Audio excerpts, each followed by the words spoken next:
For the price of one iPhone 12 Pro Max, you can buy 10 of these. One for yourself, one for your mom and dad, 3 for your kids, 3 for your other kids, and you'll still have one left. What's up guys, so we talk about flagship phones on this channel all the time, the super expensive phones, but what about the other side of the things? How affordable can you go in your smartphone purchase in 2021 without ending up buying a potato? Well, this might be it. The Realme C25S for just $130. I've been using it for a couple of days now and here's what happened. Now this one had the nicest unboxing experience for a $130 phone.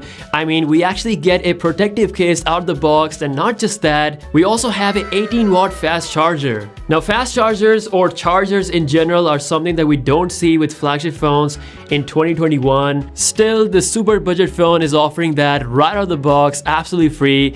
It's kind of a big deal. Now design-wise, understandably, this phone is coming with a plastic build. We do have sort of a pattern going on the back, so it's not completely plain. There's a super fast back fingerprint scanner which works flawlessly. On the bottom, we have a single speaker with Type-C port and of course, the good old headphone jack. So it's a pretty okayish design for the price, nothing crazy is going on. I will say that considering it's rocking a 6000 mAh battery, it's still light and thin enough to hold comfortably in one hand. Now on the back we have a square camera bump that has triple camera setup with LED flash. You may be thinking to yourself, at this price, what can you expect with the camera?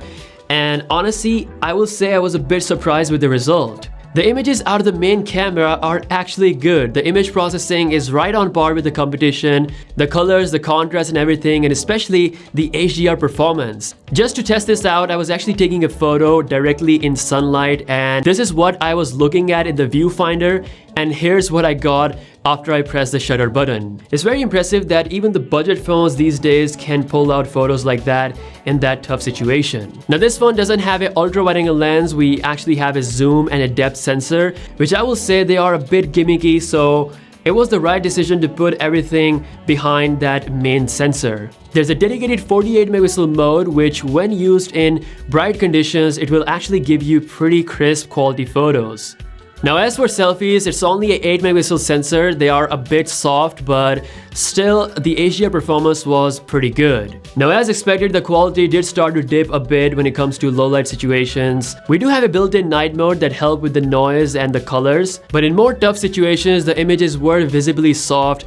Still, considering its price, I will say they were very acceptable. Now again, all the images that I just showed you are completely unedited, so there's still a bit of potential if you are gonna play with the photos in the post. Now this phone comes with a MediaTek G85 processor, which is actually the same chip you see on some of the higher end competition models, phones that normally cost $250 to $300. So we're getting this chip at half of that price. You can expect decent performance out of this chip, and even if you want to play games like PUBG or Asphalt 9, it should be able to run all those without any issue. So nothing wrong with the chip, but I wish it had a 90 Hz refresh rate instead of just 60 Hz. So that is something that I've noticed a lot because my eyes are just so used to higher refresh rate. As for the display, it's a 6.5-inch screen with 720p resolution and very decent brightness in outdoor situations. There was no issue looking at the screen, reading text or scrolling around. The only thing that would have made this phone invincible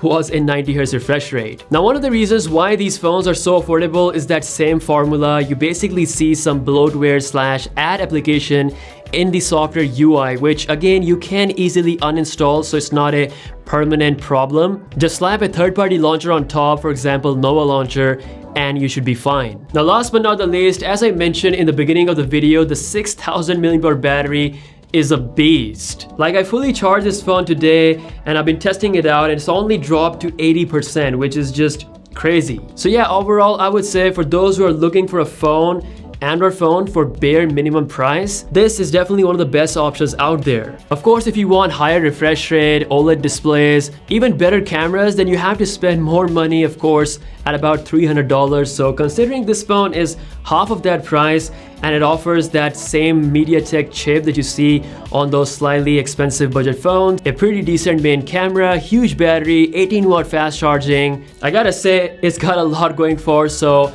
that's it for this video. If you guys are new here, be sure to subscribe, and as always, I'll see you guys later. Peace out.